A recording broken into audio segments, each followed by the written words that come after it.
இன்றைய முதல் வாசகம் மக்கபேயர் முதல் நூலிலிருந்து வாசகம். அதிகாரம் 4 வசனம் 36 முதல் 37 முடிய மற்றும் 52 முதல் 59 முடிய. யூதாவும் அவருடைய சகோதரர்களும் நம் பகைவர்கள் முறியடிக்கப்பட்டார்கள்.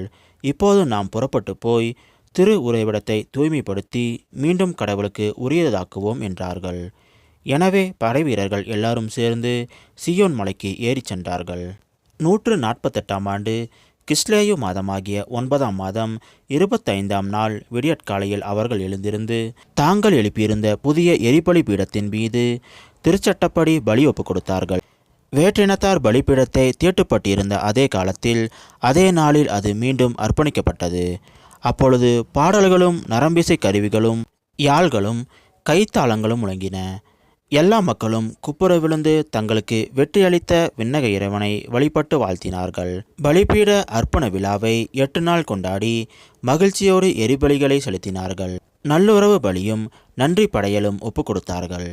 பொன் முடிகளாலும் குமிழ்களாலும் கோவிலின் முகப்பை அணி செய்து வாயில்களையும் அறைகளையும் புதுப்பித்து கதவுகளை மாட்டினார்கள்.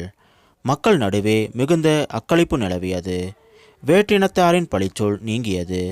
ஆண்டுதோறும் குறிப்பிட்ட காலத்தில், அதாவது கிஸ்லேவு மாதம் 25ஆம் நாள் முதல் 8 நாள் வரை அக்களிப்போடும் அகமகிழ்வோடும் பலிப்பீட அர்ப்பணிப்பு விழாவை கொண்டாட யூதாவும் அவருடைய சகோதரர்களும் இஸ்ரேல் சபையார் அனைவரும் முடிவு செய்தார்கள். இது ஆண்டவர் வழங்கும் அருள்வாக்கு.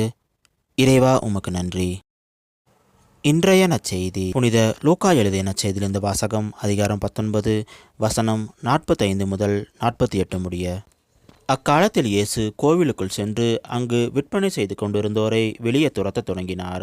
அவர்களிடம், என் இல்லம் இறைவேண்டலின் வீடு என்று மறைநூலில் எழுதியுள்ளதே, ஆனால் நீங்கள் இதை கள்வர் குகையாக்கினீர்கள் என்று கூறினார். இயேசு ஒவ்வொரு நாளும் கோவிலில் கற்பித்து வந்தார். தலைமை குருக்களும் மறைநூல் அறிஞர்களும் மக்களின் தலைவர்களும் அவரை ஒழித்துவிட வழி தேடினார்கள். ஆனால் என்ன செய்வது என்று யாருக்கும் தெரியவில்லை. ஏனென்றால் மக்கள் அனைவரும் அவர் போதனையை கேட்டு அவரையே பற்றி கொண்டிருந்தனர். இது கிறிஸ்து வழங்கும் நற்செய்தி. கிறிஸ்துவே உமக்கு புகழ்.